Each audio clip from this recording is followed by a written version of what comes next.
Welcome to the Ice Guys, presented by the Hockey Podcast Network for Sunday, May 2nd. Ian Cameron. We have Alex B. Smith rejoining us this weekend. We're so happy to have him back. He returned on yesterday's show.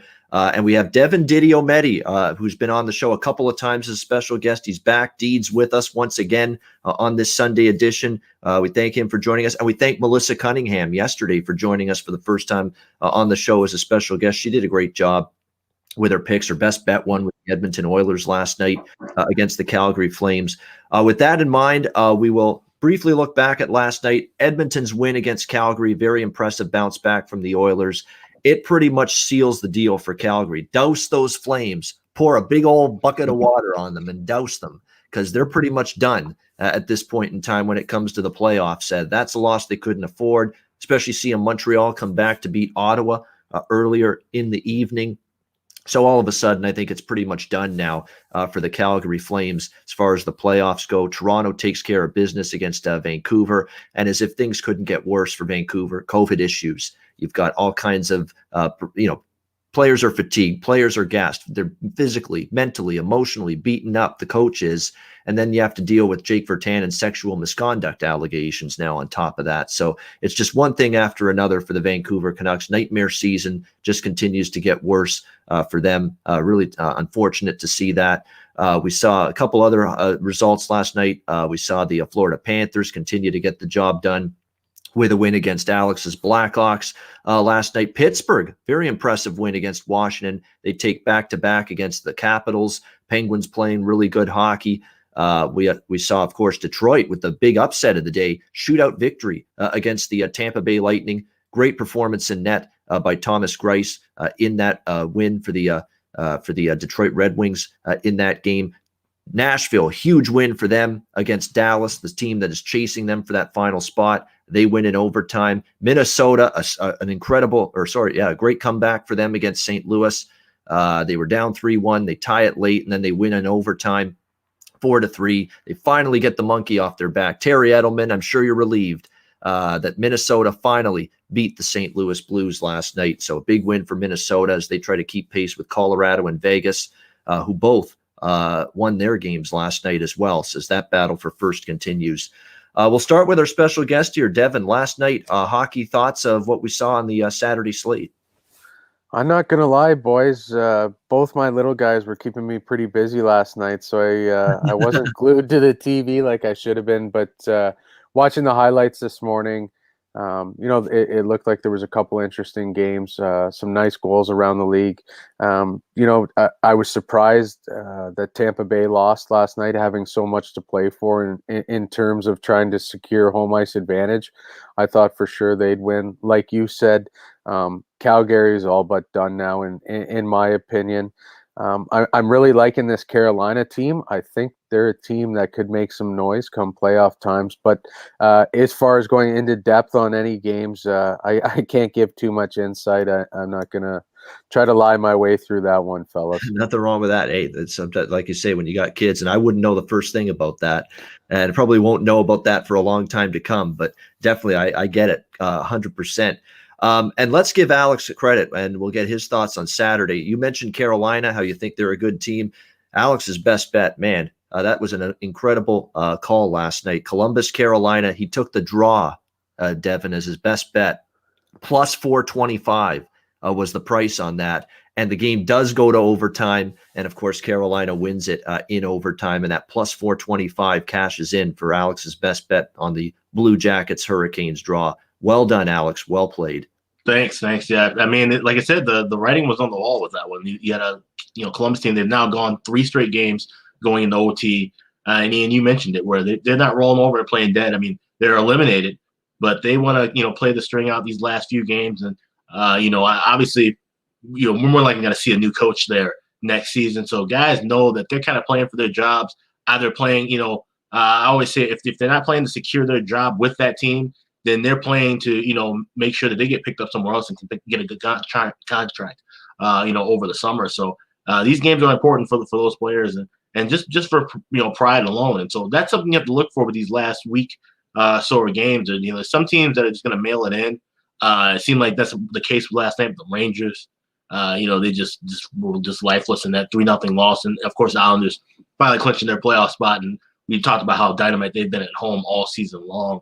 But, some of these other teams, maybe they'll fight late. Maybe they won't. We have to kind of read between the lines and see what's going to happen with that. But like I said, that game, another overtime, a draw pick that I gave out was Dallas-Nashville.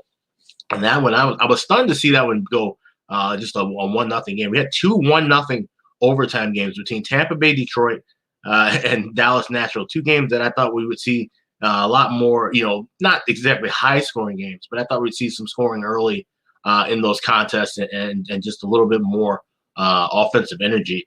So that Dallas-Nashville, obviously that's big because those 2 teams are still fighting for that 4th spot. And those are really the only races. The Central and the West are the only playoff spots that those final, that 4th spot. Those are the only 2 that still really have 2 or 3 teams battling. Everything else is just a matter of time. Like you said, Calgary's pretty much done. The East is pretty much settled. It's just a matter of who's going to, shake out where. Any of those 4 teams right now could end up winning the division or falling 4th. So I think we're going to see a lot of, and that's the thing I talked about, those close games. That's where you want to look at that draw prop because teams just want to get points. You don't want to be a team, in that top 4 and walk away from a game not getting a point in the standings. You want to get at least one. So you see those games, tied close. They're not going to risk giving up a goal. They're going to just play it safe and take their shot in overtime. Yeah, exactly. We've talked about it. It's tough to lay puck lines with favorites right now because everybody's trying to get points. You have these tight, competitive 1-goal games, and that's not good if you're laying -1.5 goals. No question about that. Before we get into today's game, today's show is going to be different. We have just the 1 game today, Tampa Bay, Detroit. We'll all talk about that. We'll also go into Monday's card, but I'm not saying a thing about Monday's card because I'll be back on the show with Jimmy tomorrow. On Monday's show, and that's when I'll talk about Monday's games. But we'll let Alex give his early thoughts on Monday's games because he won't be with us tomorrow, and of course Devin as well to talk about the Monday games that take place tomorrow because it's another huge card in the NHL tomorrow. So Alex and Devin will talk about that. Before we do all that, though, I want to mention Devin, our special guest, Deeds, his prowess with European hockey. Overseas. He is a guy that will bet European hockey. Hell, he bets Asian hockey leagues as well, he told me. So if he finds an edge, he finds an advantage, he will get involved with that. Now, I want to ask him, though, the premise, like obviously Alex and I as handicappers, we look at matchups, we look at stats, we look at injuries, we look at head-to-head, we look at current form, all this stuff. Are you basing all your bets overseas and all these different hockey leagues on matchups and injuries and stats and current form and all that? Or are you getting some extra special intel? Like, oh, this team's been out partying drunk as a skunk at the bar the night before. Oh, this team has given up on their coach. They're trying to get his ass fired. And they basically are mailing it in right now and trying to get a shakeup going. What exactly are you using to get these good wagers that you keep telling me that, hey, you ride with me with your, these hockey bets, you're going to do well? That's what you keep telling me. Yeah, so hopefully I didn't jinx myself and you for that matter. So, but yeah, having not played this last season due to COVID, I followed European quite, frequently, I guess you would say, and with that, I started to make more bets on the European side of things. Having played in various leagues over there, I know how the leagues work. I know that there's about 3 or 4 teams in every league that have a mass amount of money more than the other teams. So for the most part, those teams at home, they're as good as locks when it comes to betting. The thing is, sometimes those teams will start out slow at the start of the year, and you can get a favorite, a top money team playing at home and paying you out, $220 or something like that. It's incredible. I don't know if the odd makers don't pay as much attention to your European hockey because it's not as televised or it's not as popular. So there's definitely odds to be made over there, as well as I guess having the inside scoop. I mean, I've played with a number of guys over there and chat with them quite frequently, and sometimes get the inside scoop. Maybe we were out at the bar last night, or this team's playing really well, you should bet them, stuff like that. So there's definitely a lot of things to consider with the European game, but in terms of teams, it's not like the NHL, so there's no salary cap. You can have one team that has a spending margin that's millions of dollars more than the bottom end team. And it kind of varies in that. So once you find those teams and kind of know where all the money's at and when to play them and when not to play them, you can benefit big time. I find I have more success betting the European game than I do the NHL game. I feel with NHL, betting frequently and betting on a night-to-night basis is pretty tough, just because the leagues anyone can win on any night. I mean, as we saw last night, Detroit beats Tampa Bay. Detroit doesn't have a hope in hell to make playoffs, and Tampa Bay is going to be another cup contender. So that kind of thing doesn't really happen that often in Europe. There's not too many surprises like that. You can get lucky and bet dogs when there are injuries, and that's kind of the inside scoop I get that I guess the normal bettor wouldn't know. Yeah, I have one question with that. I mean, I know I've heard from guys who've played in Russia that the travel can be absolutely horrendous. That guys that they're on the road for 3-4 weeks and they back home for 3-4 weeks. Does that factor in your handicap? Because I like to look at those angles. Ian and I both, when it's a regular NHL season, we like to look at cross country travel, road trips, first game back at home off of a long road trip. I'm sure that has to play into consideration too over in Europe. Yeah, big time. There's a couple teams in Europe that are in Russia that are on the far east side of the country. So sometimes those teams are flying through 3-4 time zones to get to a place like Helsinki, Finland, to play Jokerit. So I mean, you hit one of those teams when if they have a good record, they're going into Helsinki. Maybe they're favored, but they've just been on the plane for 12 hours plus another 12 hours in time change. I mean, it's a no-brainer with stuff like that. So that's definitely stuff I look into. In some of these lower leagues in Europe too, they're taking bus trips. So I mean, you could have a 10 to 12 hour bus trip on the day of a game. You hear guys in the NHL complaining about 3-4 hour flights. Well, imagine a 10, 12 hour bus ride and getting off the bus and wiping the cobwebs off and Wow. getting out there and playing. So yeah, that's definitely stuff I look at. And obviously as an outsider looking in, you just kind of see numbers and odds and stuff like that. But there is definitely that stuff to be taken into consideration when I make a lot of my bets in the European game. All right, great stuff, great insight there, and yeah, definitely, I'm excited. Next season can't come fast enough for some of these leagues, and you're right. They just had the KHL championship last week. Avangard Omsk won that last week, so that their season wrapped up, and a lot of the European leagues winding down. The German league's just about to end right now, so they're all winding down for this season. But yeah, definitely, and I can guarantee you, Devin, that the odds makers don't pay attention to the European leagues and overseas anywhere close to the way they do in the NHL. And even the NHL, sometimes they miss some things. So definitely there is truth to that. Let's get to the Sunday card, which is one game. And this is the game, the Tampa Bay Lightning and the Detroit Red Wings here. We've got obviously Tampa Bay, as you would expect, massive favorites here in this game, around -330, -340, the total, 5.5 shaded to the under. We kind of said this on yesterday's show, Alex and I with Melissa, that if you want to splice out and weed out any sort of value on these massive favorites, your really main option is the first period puck line, which is laying a half goal, which is around even money, +100, +110. And that's the price you can get with Tampa Bay. And I think that's the bet I like here. Is Tampa Bay first period puck line -0.5, +100. Off the loss, 1-0 to Detroit yesterday.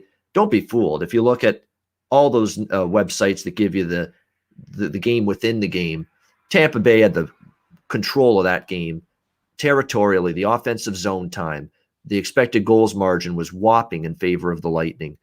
High danger chances in favor of the Lightning. I mean, they controlled that game. The shots, I believe, were 30-11 after the third period in favor of the Lightning. But it was a good game from Thomas Greiss. It's not like they played terribly. They just didn't have that finish around the net, which is rare for a team with the skill and the talent with Point and Palat and Killorn and Johnson and Yanni Gourde and go on down the list. I know they have no Stamkos and we're waiting for Kucherov to come back in the playoffs, but this is a very deep team. Offensively, they don't usually have trouble finishing their chances. Unfortunately, yesterday was one of those days they did. If they generate that same kind of opportunity offensively today, there's probably a better chance they're going to have better results. in this one today. And you would think early in the game, they'll get off to a fast start in this one. I lean to the full game puck line as well, -1.5, -130. I'll probably have a little bet on that. I think I like the first period even more, though. Jump on Detroit early. We don't know who's going to be in net. John Cooper is one of those coaches that has shown the propensity to rest a player or two from one game to the next, so keep an eye on that. It was Curtis McElhinney yesterday, so I think we'll see Vasilevsky back in. And for Tampa Bay, if they have any inkling of moving up in the standings, like home ice advantage is still at stake for them here. They're third in the division. They need to catch Florida to at least get home ice in the first round. It's going to be tough, I think, to catch Carolina at this point. But if they have any inkling of moving up in the standings, you got to get 2 points in a game like this. So I think you'll see a better execution. Detroit is still banged up too. Dylan Larkin out, a couple of key cogs out. They've really been having Jacob Vrana lead the team and carry them offensively without a whole lot of support lately. So I do think we'll see Detroit, Tampa Bay have a better game here. I'll go with them in the first period puck line and a smaller bet on the full game puck line -1.5 as well. Alex, what do you think here? Red Wings and Lightning. Yeah, I'm kind of thinking the same way as you, Ian. I lean with the first period over, which I liked yesterday. We've seen that cash often between these two teams, and don't look now, but Detroit has actually won 3 of the last 4 meetings with Tampa Bay. So maybe there's something that they're seeing matchup wise against this team where they feel they have a chance to beat them.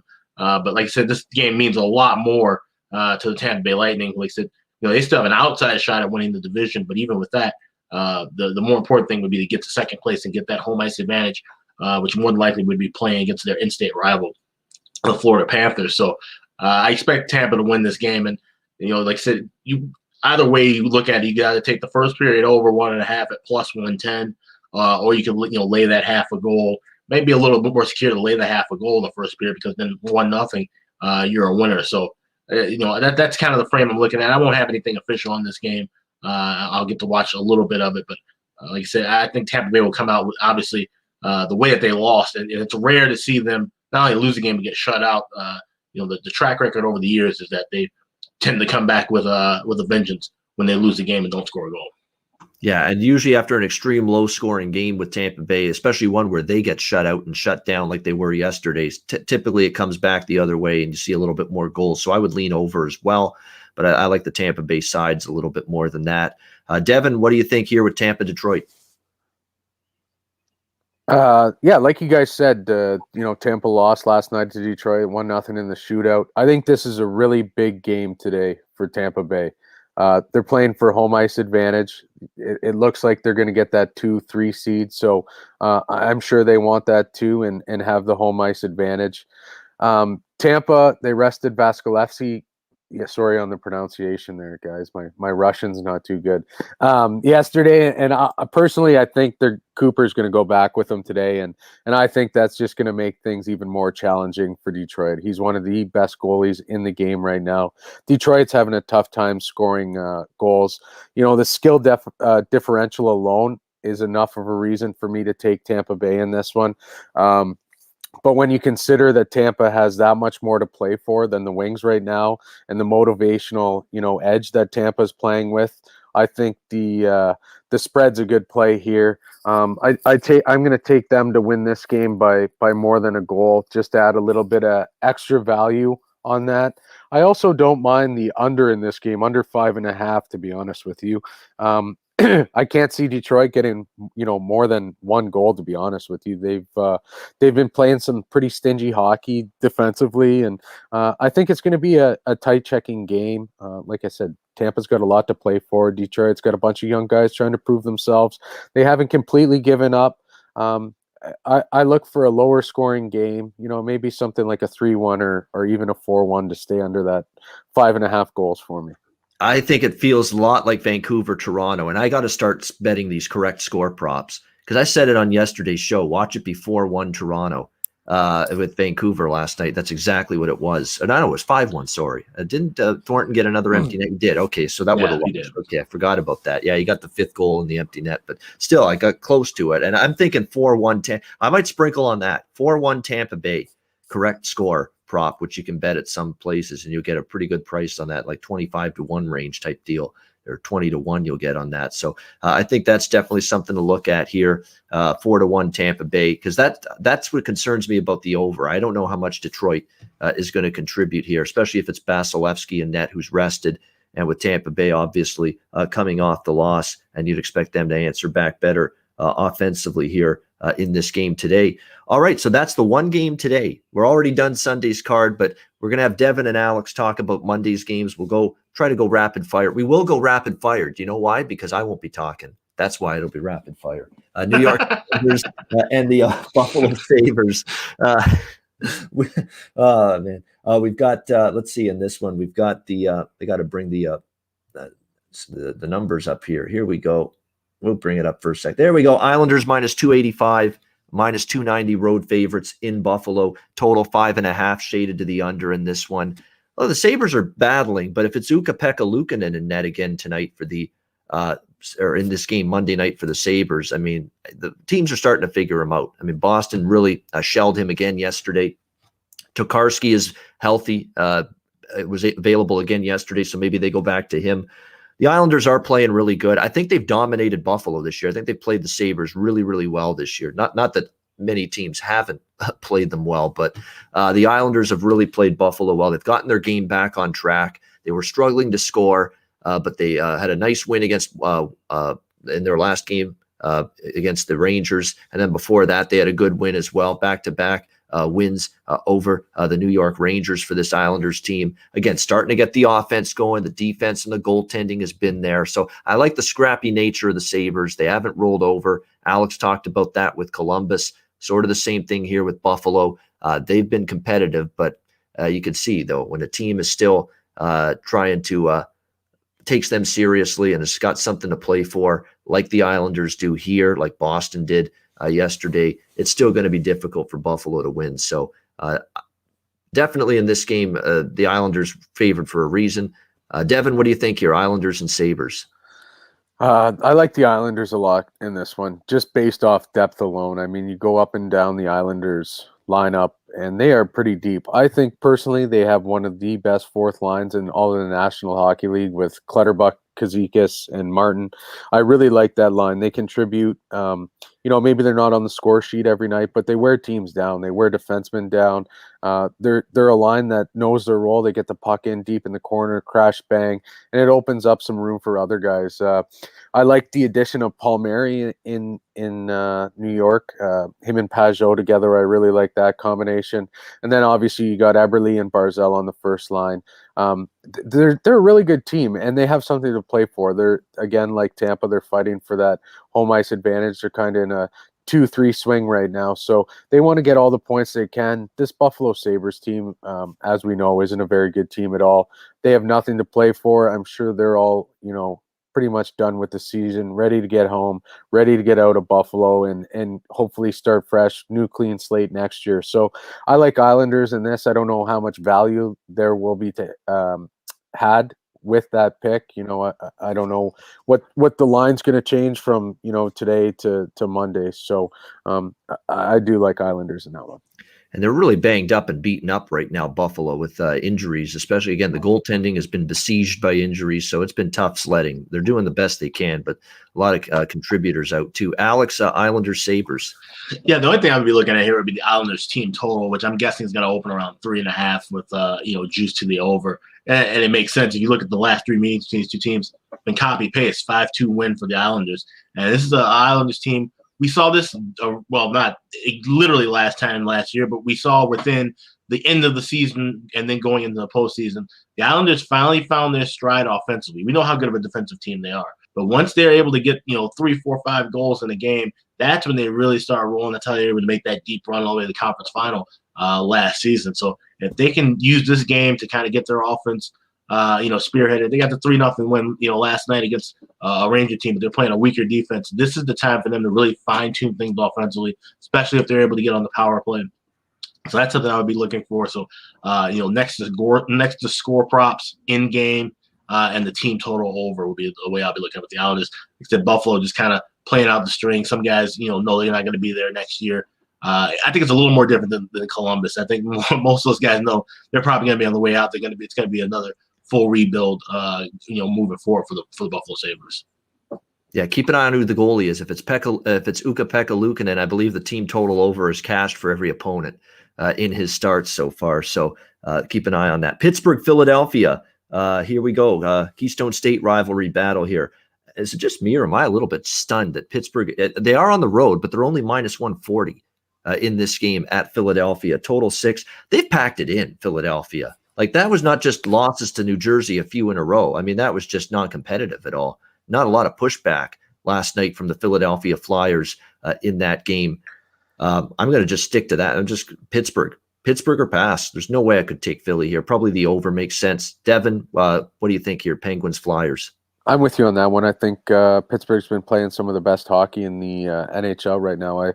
I feel like since Burke and Hextall went in there, they really turned the ship around. I don't know if they went down and had a meeting with the guys and told some guys, shape up, or, getting shipped out kind of thing. And whatever they did, it worked. And I really like this Pittsburgh team. I think they're going to make some noise come playoff time. I think any team that has Sidney Crosby as their leader has a serious chance come playoff time. That guy's a big time player that makes big plays in big games. I think coming down the stretch here, Pittsburgh's a force to be reckoned with. I like them a lot in this one.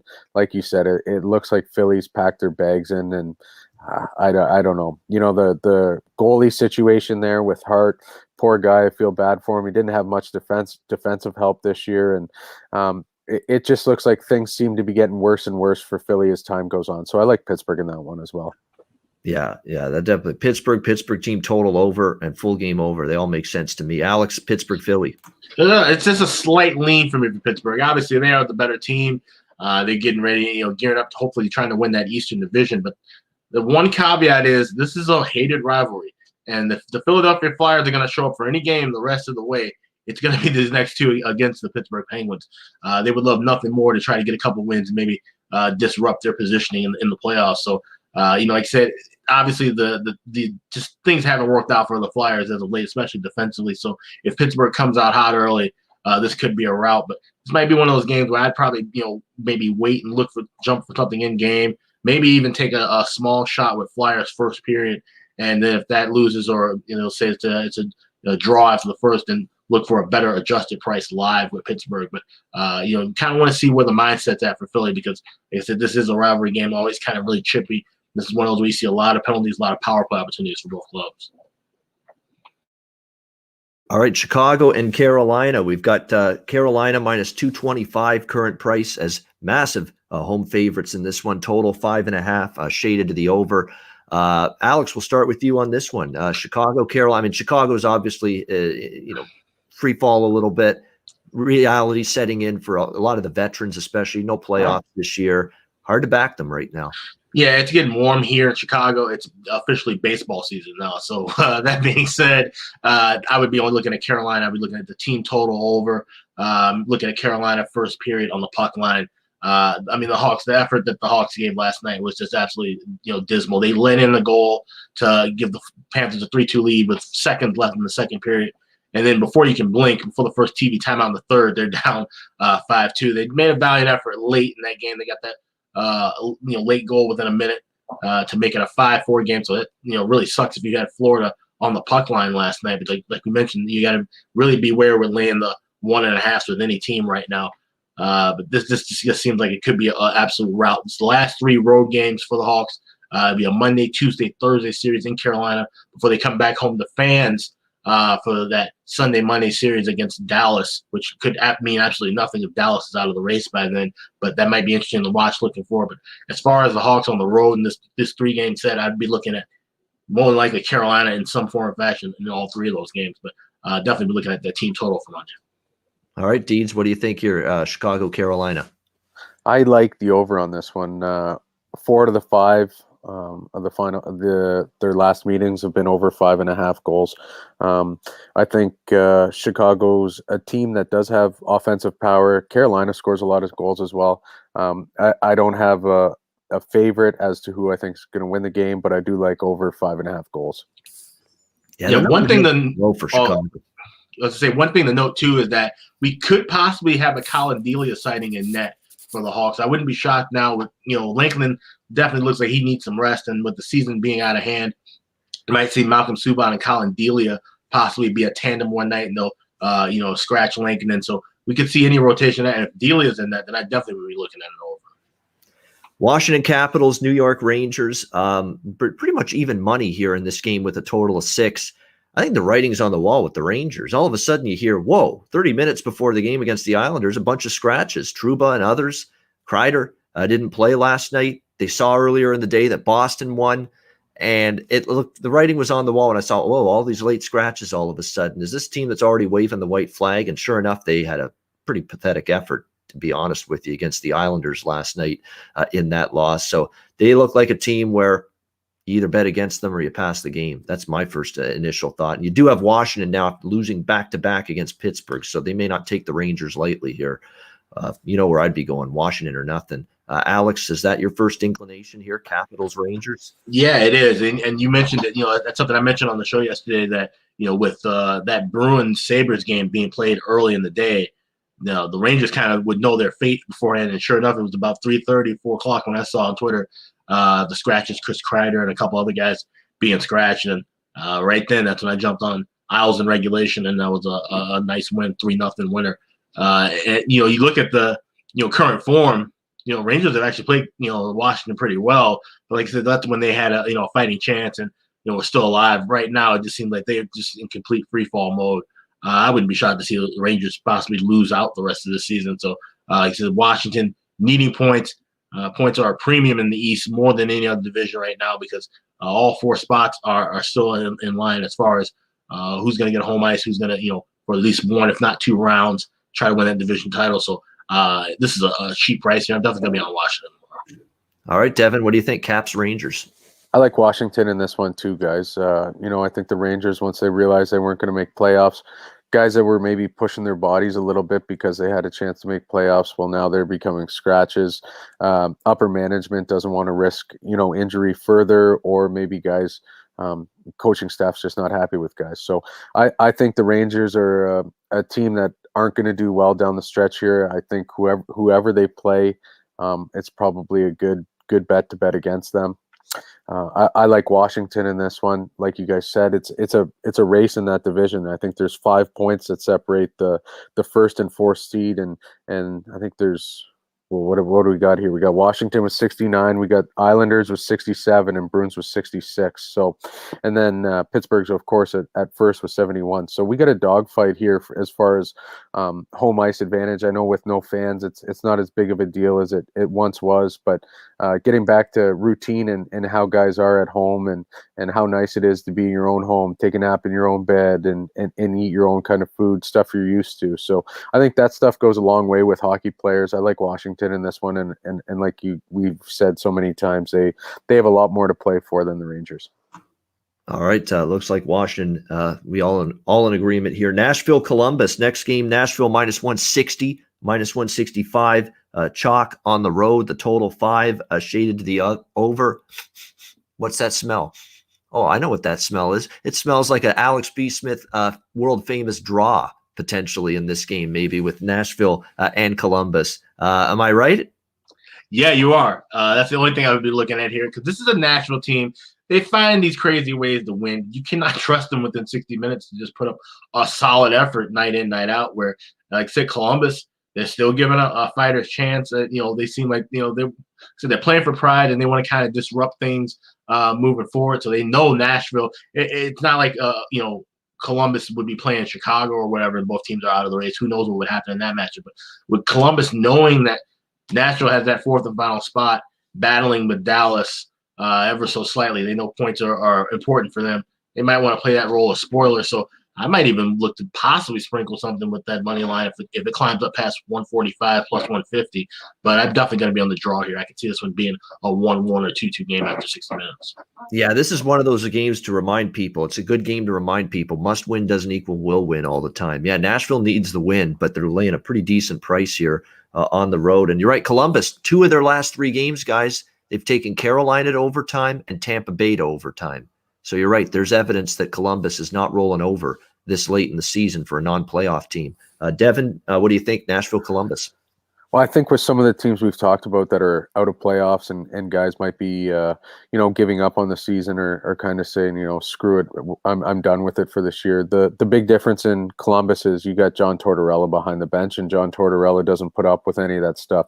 We've seen it with his Stars this year. He has no problem benching anyone. So that Columbus is going to be playing hard hockey regardless of if they're going to be if they're not a playoff team. I really like the under in this one. I think it's going to be a tight checking game. Nashville's not going to want to be, too offensive, take too many chances offensively, and Columbus is going to play tight defensive hockey just because that's John Tortorella hockey. So in terms of who's going to win the game, I don't have a pick for that, but I do like under 5.5 total goals in this one. All right, like a low-scoring game there.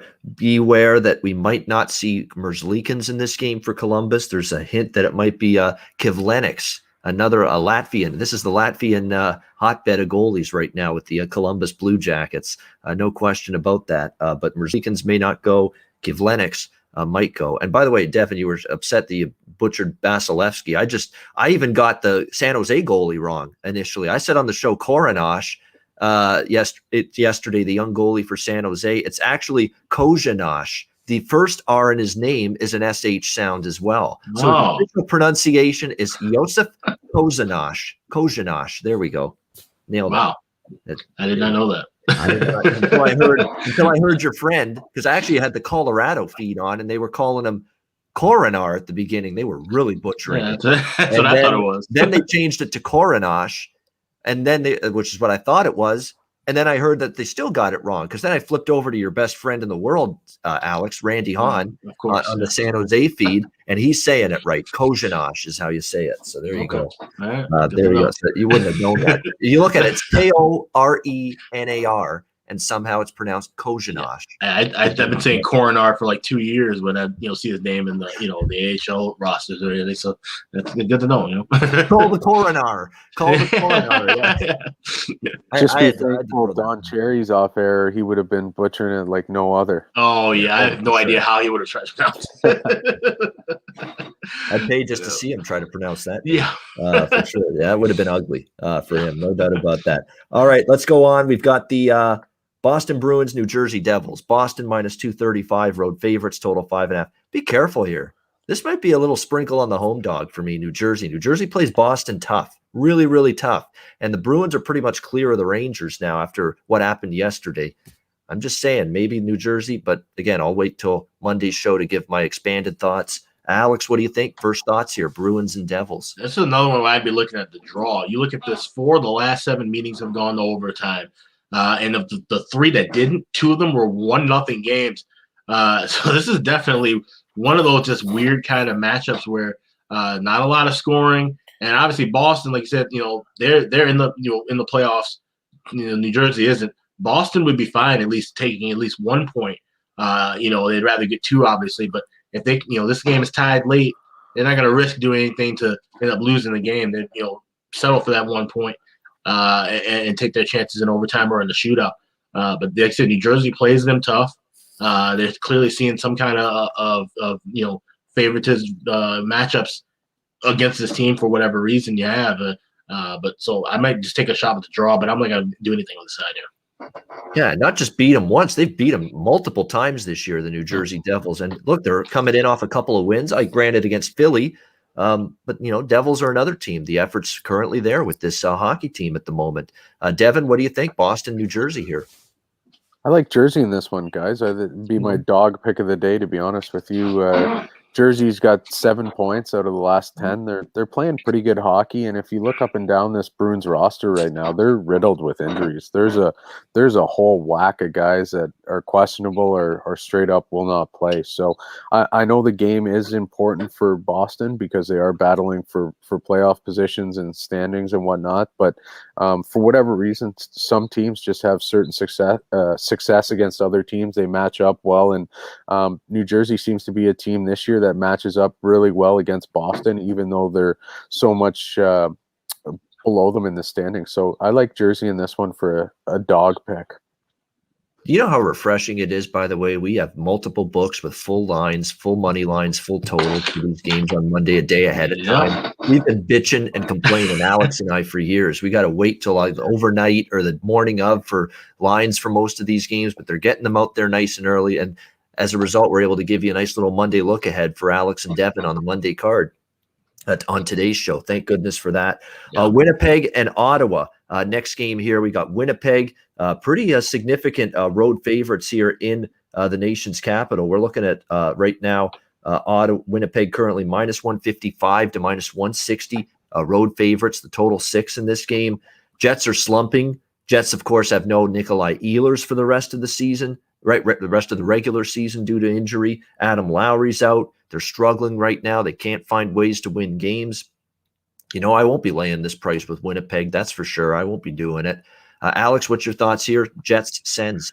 Yeah, this would be my probably my big dog pick of the day would be the Ottawa Senators here. This is a Winnipeg team that they've just completely lost all momentum. I mean, they're going to be in the postseason, but which I'm kind of grateful for, because if they back into the playoffs the way that they're playing right now, this might be a short series with whomever they draw, be it Toronto or Edmonton, two teams that they've kind of struggled with. So, this definitely seems like a spot. This is, we talked about how scrappy the Senators have been lately. It's unfortunate how they lost late last night. I know, Ian, that was your best bet.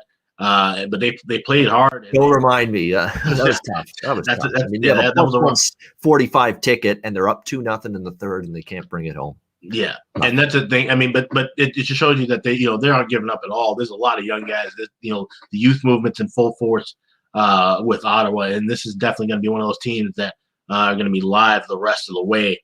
So you want to circle them as dogs as opposed to fade them. And this is a Winnipeg team, like I said. We see these spots at least once every year, couple of years, where you have a playoff team that just kind of backs into that spot, and they are struggling and hoping they can turn things around once the games start to count for something. But it just doesn't seem to be the case for Winnipeg. So until they prove me wrong, I'll be fading the Jets again. Yeah, I mean, right now it's tough to lay that kind of number with a Winnipeg team. What have they lost now? 6 in a row. I think they're 0-6 their last 6 games. So it's been a tough stretch of hockey for them. The Ehlers injury is significant because he had been arguably their best forward for much of the season.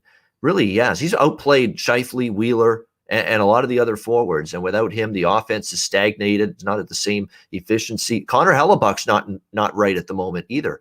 This is not Vezina Trophy caliber goaltending lately from Connor Hellebuck. He's got to find his groove again. Deeds, what do you think here with Ottawa hosting Winnipeg? I'm personally not going to take any action on this game.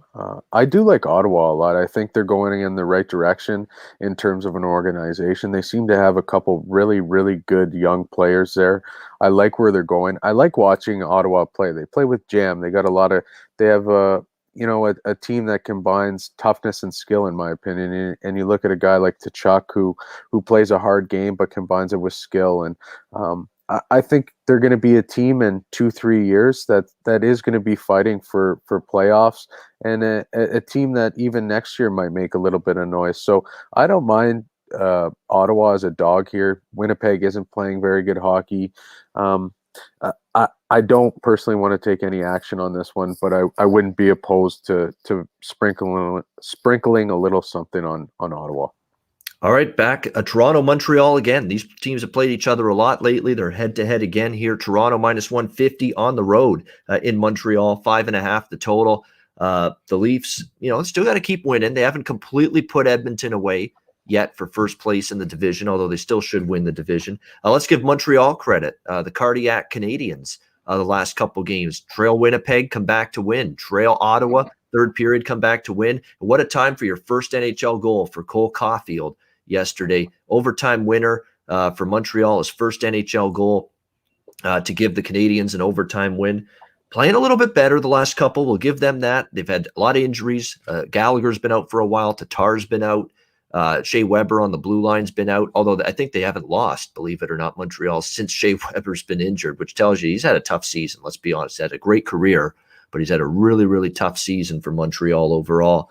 I'm probably not betting this game. I'm just not. But I think Montreal's in a better position to compete and maybe beat Toronto here than maybe they were last week. So That's my thought. Alex, what do you think here, Toronto, Montreal? Yeah, I'm not looking to jump in front of this Leafs team right now. They're on a hot run, and let's keep in mind that down the road, the quote unquote conference final is going to be decided by who has the most points of the 4 teams remaining. I think percentage points plays a role in that too. So this is a Toronto team that pretty much wants to play for that top spot, try to get that President's Trophy. I'm assuming they're giving away a President's Trophy this year to a team that has the most points. So they're rolling hot right now. This is a Montreal team. Like I said, they haven't been able to string together back-to-back solid performances. They looked great against Winnipeg. Then they found a way to win in the last game. Like I said, they got dominated for most of the early part of that contest against Ottawa. So like I said, they may have more of a fighting chance than they did in previous meetings against the Toronto team. But this is a steamroll I don't want to get in front of. Might be looking at some goal prop. Might look at Cole Caulfield for a goal prop in this game. That he got the overtime winner. It's the first of many goals I think for this kid. He looks absolutely dynamite. I got to see a lot of him.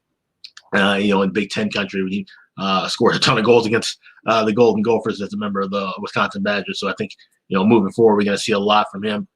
So keep an eye out for that. But I more than likely won't have anything on this side of total. This is probably one of those games I'll watch and maybe jump for something in game.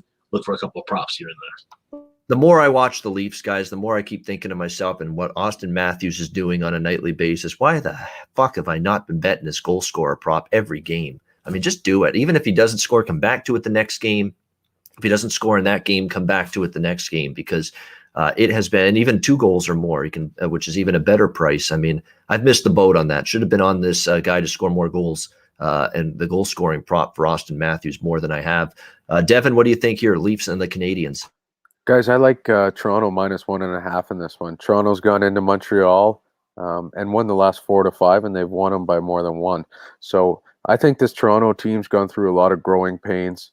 They've lost out in playoffs, the last couple of years, and I think they've done a good job in trying to get the right pieces to the puzzle to formulate a winning team. And I think this Leafs team has a really good chance to make some noise this year in playoffs. I think they come out of this division. What happens after that, I think that's up to them. There's a big question goaltending wise. Jack Campbell was so hot. Freddie Anderson's obviously they're number 1 on paper, but in terms of how this team's going to do down the stretch, I think they're going to play hard. I think they've been through too much these last couple of years to kind of take their foot off the gas pedal, so to say. So I think Toronto goes into Montreal and wins this one pretty easily.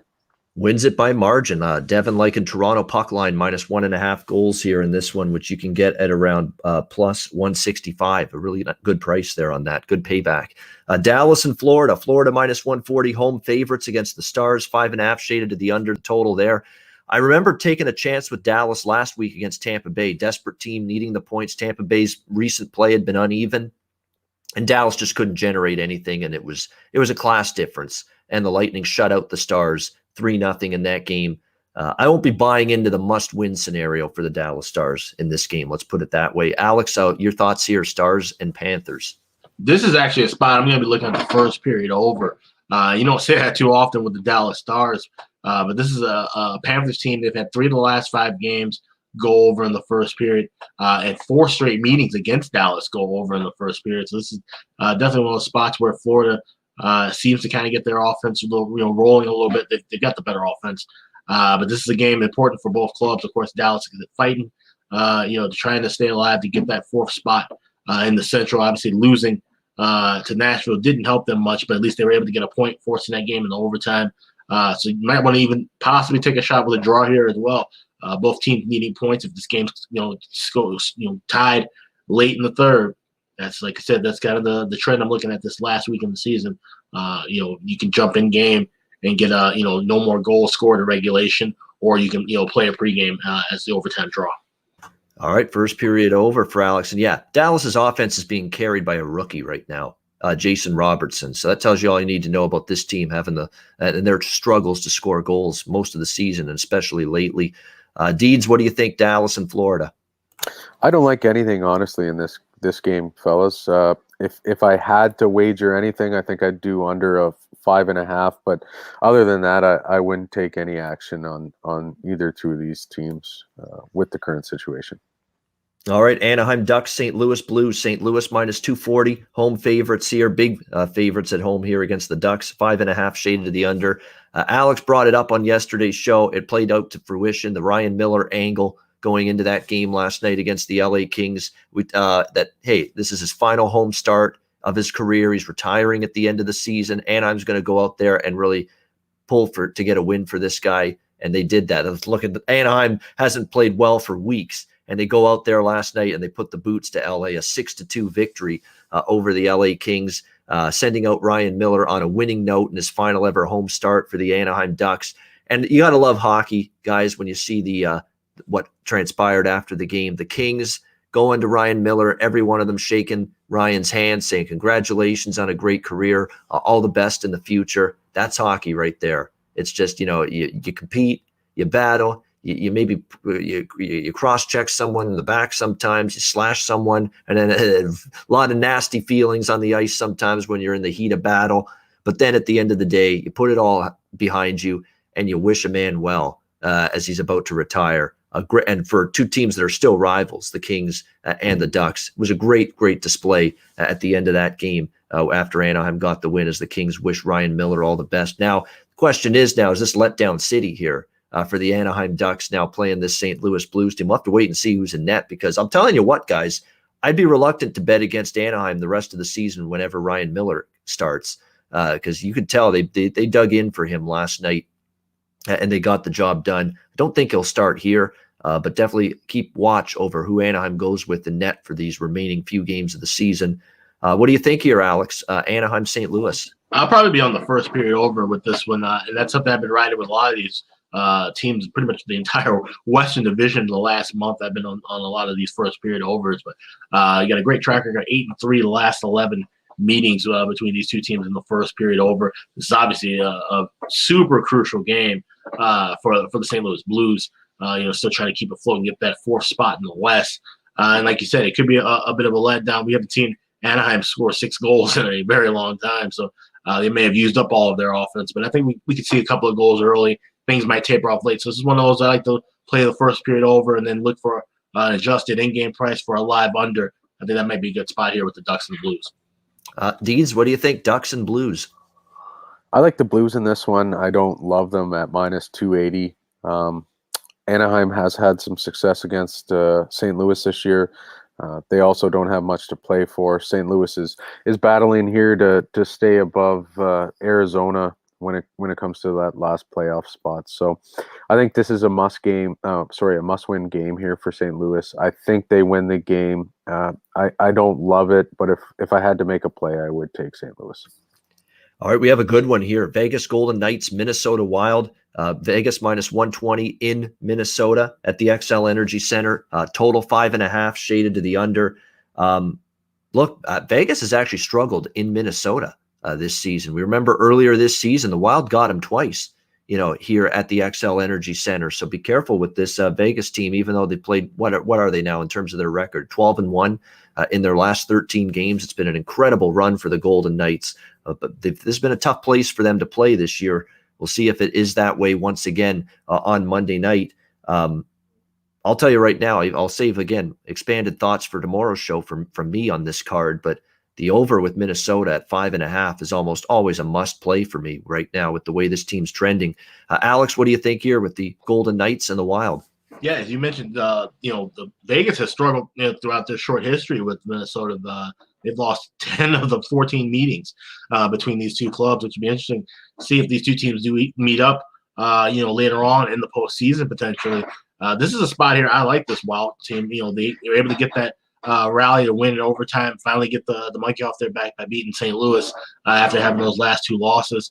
And this is a Vegas team that didn't look impressive in the last two games. Obviously, they lost a couple of nights ago, but even last night, they're getting a 3-2 win against the Arizona team that's fighting for their playoff lives.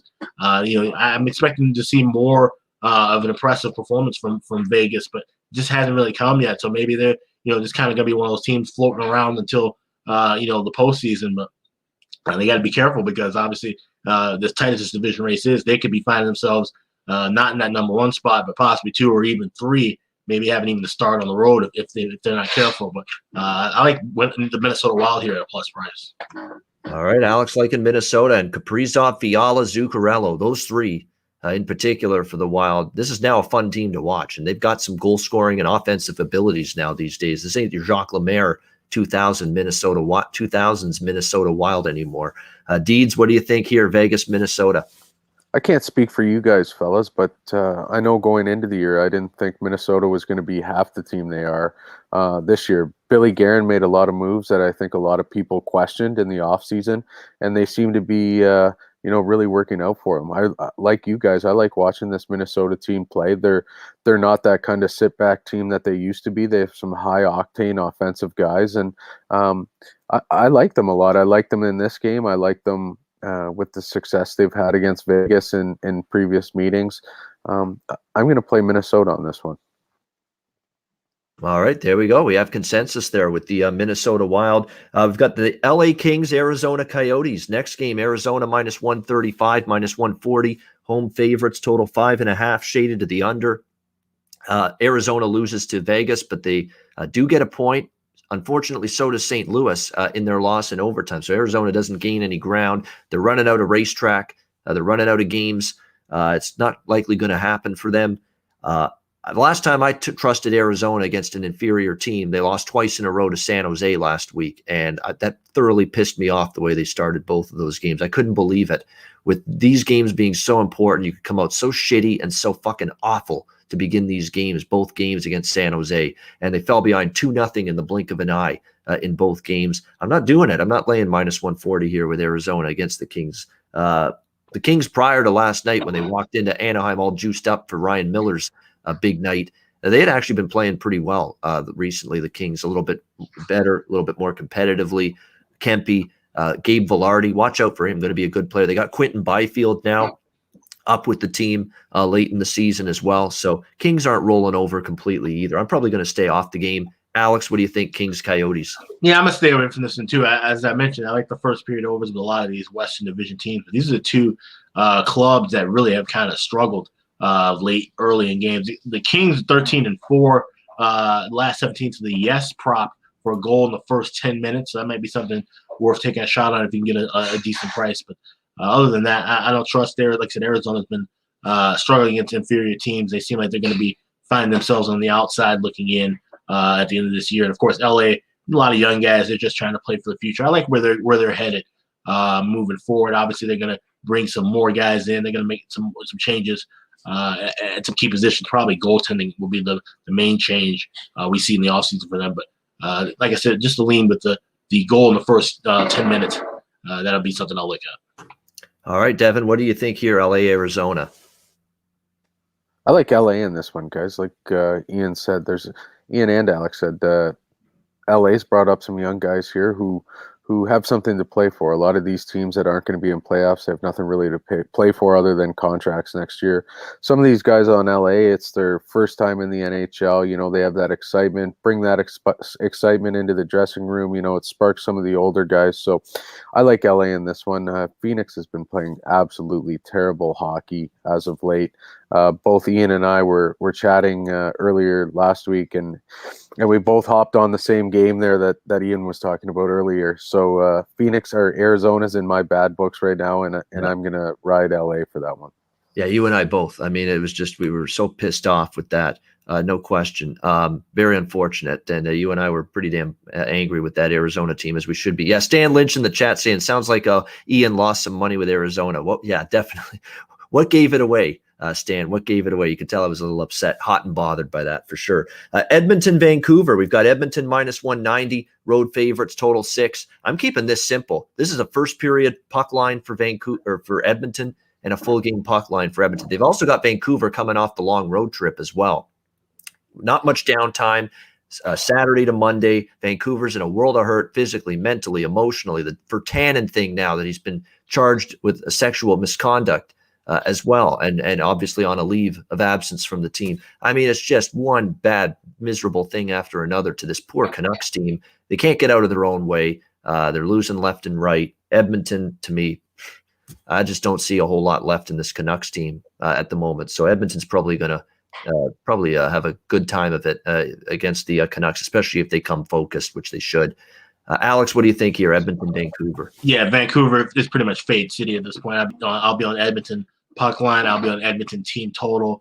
If you can find an alternate puck line, maybe laying 2.5 with Edmonton, that might be worth taking a shot as well. I just don't see where Vancouver has, and they've got a lot of games left. They've got 11 games left.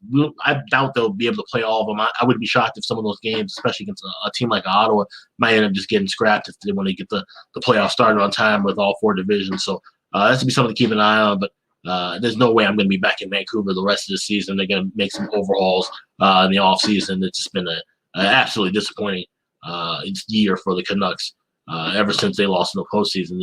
Things haven't got off well for them. But Edmonton's rolling hot right now, and that's the only way I'd be looking.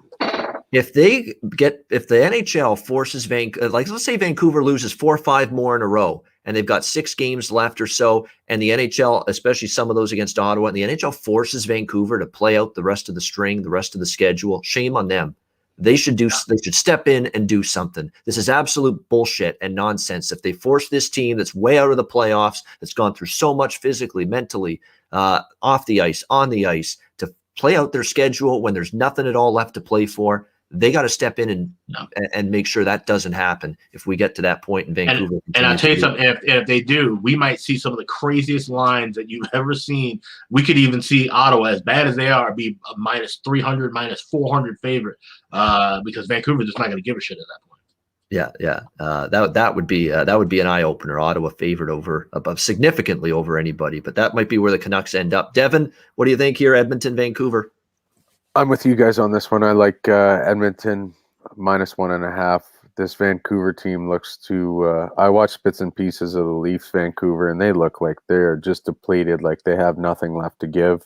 Edmonton's in the complete opposite direction. They're catching fire at the right time. I think they're going to be a team to mess with here in the playoffs. I mean, you can never count McDavid and Draisaitl out. They're 2 of the most prolific goal scorers and players in the league right now. So I think Edmonton's going to continue on that upward spiral, and I look for them to go into Vancouver and just lay a beating on them. Yeah, it seems obvious, which sometimes isn't always a good thing when it's the obvious opinion and a bet here is Edmonton, but it's hard to make a case for Vancouver with all that's going on with them. Final game here of this Monday slate: Colorado, San Jose. Colorado -245, road favorites, total 6 here. We'll see who's in net for both of these teams. Martin Jones and Josef Kozhinosh have been going back and forth for the Sharks in net. I think it'll be Grubauer for Colorado after he was rested last night. So we'll see. I mean, Colorado first period puck line may be of interest to me in this one. Total, I'm not sure. I'd want to know who's in net for San Jose in particular. Just an initial lean there. Initial thoughts for you, Alex? Colorado, San Jose. Yeah, I got burned with this first period total last night. It ended up being scoreless, and then, of course, you see the 4-3 final. So the goals came late. So maybe you find a better price with an adjusted total in game. That might be the only thing I'm going to be looking at, but I want nothing pregame with either one of these teams. Obviously, San Jose is far outside chance of reaching that postseason spot. And Colorado is still trying to play, hopefully, to grab that division title. San Jose hasn't completely rolled over. Like, they made it interesting. They pulled it within 4-3 last night against Colorado. So I am seeing effort from the Sharks. You look for these teams, effort versus not much effort for these teams not going anywhere, not making the playoffs. San Jose hasn't completely rolled over yet in recent games with their effort level. And of course, they beat Arizona, much to Deeds and I were pissed off thoroughly that San Jose beat Arizona twice last week, but it's proof that San Jose is not completely rolling over this season. Devin, what do you think here with the Sharks and the Avs? I like Colorado in this one. I think they're the far superior team up and down the lineup, on paper, everywhere. I think they win this one. Colorado reminds me a lot of a Toronto Maple Leafs team from 2-3 years ago. Such a good team, so skilled, so fun to watch. But I think, like Toronto, they're going to have a little bit of growing pains when it comes to playoffs. You look at this division, you got Vegas, you got St. Louis, you got Minnesota, you got Colorado. that's going to be tough to come out of there. Whoever comes out of there come playoff time, I mean, they're going to be beat up by the third round of playoffs. So I do like Colorado in this game, but I think in playoffs, I don't think they're going to do as well as a lot of people think. I think it's going to be the old cliche that you need to lose to win with these guys, and I think they're going to lose. It might even be a first round exit for Colorado this year come playoff time, but I think the losing is going to really benefit them, in the long term, which sounds strange, but it's just a way of sports, and a lot of these young guys need to learn what it takes to win to actually be able to win. So. Yeah, exactly. And Colorado's had some tough playoff exits. Last year, the playoff exit for Colorado, that was all injury related. Defense banged up, lose both of your your top two goalies, Pavel Francouz and Philip Grubauer got hurt. You're down to Michael Hutchinson. And that was essentially where the series was lost against the Dallas Stars last year. But Colorado, you learn some pain, you feel some pain, you go through the agony of defeat, and sometimes that makes you stronger for sure. In the long run. Great analysis from our special guest, Deeds, as always, and of course, Alex B. Smith with us as well. We got through the Monday card again. Alex isn't on tomorrow's show, so we wanted to get his Monday thoughts today. Before we get to best bets, download the DraftKings Sportsbook app, sign up for an account, use the promo code THPN. Great time of year with NHL and NBA and Major League Baseball every day. Lots to get you involved with DraftKings. When you sign up for an account, you'll get a deposit bonus. There's weekly specials, weekly incentives. So download the DraftKings Sportsbook app, sign up for an account, use the promo code THPN. It is time for best bets. We'll start with Alex B. Smith. Obviously, today it could be today's game, Tampa-Detroit. It could be anything from tomorrow. What would you go with for best bet? Yeah, nothing with today's game. If anything, it would more likely be Washington laying $1.15, $1.20. You can grab that right now. I'm going to actually be betting my games, and I'll post my card on Twitter sometime this afternoon because I won't be around tomorrow. So, but Washington will be my best bet for show purposes. I really like that spot. Like I said, just think the Rangers are kind of cashed out, and it's still a premium for the Capitals. All right, there you go. Washington Capitals, a short road favorite for Alex B. Smith with his best bet. Deeds, best bet, what do you got for us? I'm with Alex on this one. I was just looking up and down the lineup of games. There's so many there, and my memory's not what it used to be. So I like Washington in this one too. I think they're a team that has a premium on the points. They need the points. New York doesn't have anything to play for. Guys that are pretty big pieces of the puzzle in New York are out of the lineup. So I like Washington to win this game, and I like the value of a team like Washington right now. I mean, they're getting pretty good odds. So if you can maybe even lay some money on it today and get the extra good odds, I'd definitely look into doing that. Yeah, this might be one of those sides where if you like Washington, bet it today. Don't wait till tomorrow. The price may not be as good. So I would agree with that wholeheartedly. So Devin liking the Washington side as well for his best bet against the New York Rangers. That's on Monday, not today. So Monday's card, Washington against the New York Rangers. Washington minus 120 for Deeds with his best bet. I'm actually going to give you a best bet from today's game, the lone game, Tampa-Detroit, because I'll be on with Jimmy Murphy tomorrow on the Monday edition of the Ice Guys, and we'll break down the Monday card in full with me and him. Today, I'm going to give you Tampa Bay first period puck line, minus a half goal, plus 100. Again, coming out strong after losing to the Red Wings yesterday. They still controlled the play. I think they have a good first period and take the lead into the first intermission. So I'm going to go with that. Tampa Bay minus a half goal, plus 100 in the first period against Detroit. That'll be my best bet. That'll wrap up this show. Thanks to everyone for tuning in. We appreciate it. Thanks to Alex B. Smith. Thanks to our special guest, Devin DiDiomete, Deeds, for joining us once again. We'll be back tomorrow. A reminder, we are on YouTube live 7 days a week, Monday to Friday, 2 p.m. Eastern, Saturday, Sunday, noon Eastern. If you can't watch live, download the Ice Guys podcast in audio form on all major podcast platforms, Google Podcasts, Apple Podcasts, iHeart, Stitcher, Spotify. You can find it on all those apps. For Devin DiDiomete, for Alex B. Smith, Ian Cameron, have a great Sunday. Enjoy the games and good luck. We'll talk to you again tomorrow on Monday for another edition of the Ice Guys presented by the Hockey Podcast Network.